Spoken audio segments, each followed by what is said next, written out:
ನಮಸ್ಕಾರ ಫ್ರೆಂಡ್ಸ್, ಇವತ್ತು ಮಾಡೋಣ ಸೌತೆಕಾಯಿ ಮತ್ತು ಏಡಿ ಮೀನಿನ ಸಾರು. ಅದನ್ನು ಹೇಗೆ ಮಾಡುವುದಂತ ನೋಡೋಣ ಬನ್ನಿ. ಈಗ ಅದಕ್ಕೆ ಬೇಕಾದ ಸಾಮಾನನ್ನು ನೋಡೋಣ.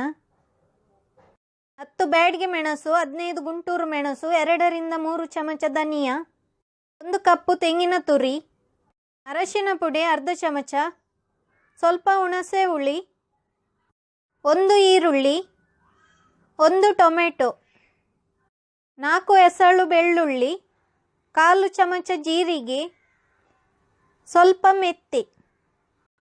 ಈಗ ಒಂದು ಪ್ಯಾನ್ ಇಟ್ಟು ಅದಕ್ಕೆ ಸ್ವಲ್ಪ ಎಣ್ಣೆ ಹಾಕೋಣ. ಎಣ್ಣೆ ಬಿಸಿಯಾದ ನಂತರ ಮೆಣಸನ್ನು ಹಾಕೋಣ. ಈಗ ಧನಿಯಾ ಹಾಕ್ತಾ ಇದ್ದೇನೆ. ಇದನ್ನೆಲ್ಲ ಚೆನ್ನಾಗಿ ಹುರ್ಕೊಳ್ಬೇಕು. ಇದನ್ನೆಲ್ಲ ಸ್ವಲ್ಪ ಹೊತ್ತು ಹುರ್ಕೊಂಡ ನಂತರ ಈಗ ಹಾಕೋಣ ಮೆಂತೆ ಸ್ವಲ್ಪ ಹಾಕಿದರೆ ಸಾಕು. ಜೀರಿಗೆ ಹಾಕ್ತಾ ಇದ್ದೇನೆ. ಇದನ್ನೆಲ್ಲ ಚೆನ್ನಾಗಿ ಹುರ್ಕೊಳ್ಬೇಕು.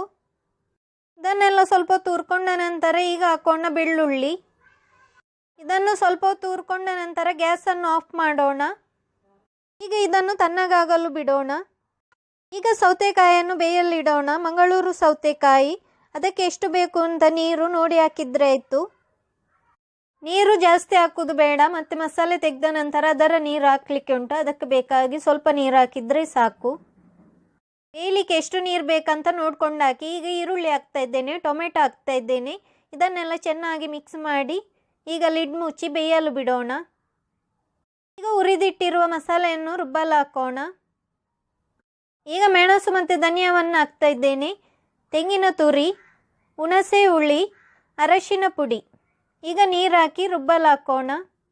ಈಗ ಸೌತೆಕಾಯಿ ಬೆಂದಿದೆ ಎಂದು ಚೆಕ್ ಮಾಡಿ ನೋಡೋಣ. ಸೌತೆಕಾಯಿ ಅರ್ಧ ಬೆಂದಿದೆ. ಈಗ ಹಾಕೋಣ ಏಡಿ ಮೀನನ್ನು ಹಾಕಿ ಸ್ವಲ್ಪ ಹೊತ್ತು ಬೇಯಿಸಿದರೆ ಸಾಕು. ಅದು ಬೇಗನೆ ಬೇಯುತ್ತೆ. ಈಗ ಲಿಡ್ ಮುಚ್ಚಿ ಬೇಯಲು ಬಿಡೋಣ. ಸ್ವಲ್ಪ ಹೊತ್ತು ಇದನ್ನು ಬೇಯಲು ಬಿಡೋಣ. ಈಗ ಲಿಡ್ ಓಪನ್ ಮಾಡೋಣ. ಇದು ಬೆಂದಿದೆ. ಈಗ ರುಬ್ಬಿದ ಮಸಾಲೆಯನ್ನು ಇದಕ್ಕೆ ಹಾಕೋಣ. ಎಷ್ಟು ನೀರು ಬೇಕಂತ ನೋಡ್ಕೊಂಡು ಹಾಕಿದರೆ ಆಯಿತು. ಮಸಾಲೆಯನ್ನು ಹಾಕಿದ ನಂತರ ಚೆನ್ನಾಗಿ ಮಿಕ್ಸ್ ಮಾಡಿಕೊಳ್ಬೇಕು. ನೀರು ಬೇಕಿದ್ದರೆ ನೀರು, ದಪ್ಪ ಬೇಕಿದ್ದರೆ ದಪ್ಪ ಇಡ್ಬೋದು. ಈಗ ಕಲ್ಲುಪ್ಪು ಹಾಕ್ತಾ ಇದ್ದೇನೆ. ಉಪ್ಪು ನಿಮಗೆ ಎಷ್ಟು ಬೇಕಂತ ನೋಡ್ಕೊಂಡು ಹಾಕಿದರೆ ಆಯಿತು. ಈಗ ಲಿಡ್ ಮುಚ್ಚಿ ಬೇಯಲು ಬಿಡೋಣ. ಸ್ವಲ್ಪ ಹೊತ್ತಾದ ನಂತರ ಲಿಡ್ ಓಪನ್ ಮಾಡೋಣ. ಈಗ ಕುದಿ ಬಂದಿದೆ. ಸೌತೆಕಾಯಿ ಮತ್ತು ಏಡಿ ಮೀನಿನ ಸಾರು ಈಗ ರೆಡಿಯಾಗಿದೆ. ಹೇಗೆ ಉಂಟಂತ ಕಮೆಂಟು ಮಾಡಿ ತಿಳಿಸಿ. ನನ್ನ ಚಾನಲನ್ನು ಸಬ್ಸ್ಕ್ರೈಬ್ ಮಾಡಲು ಮರೆಯದಿರಿ. Thank you.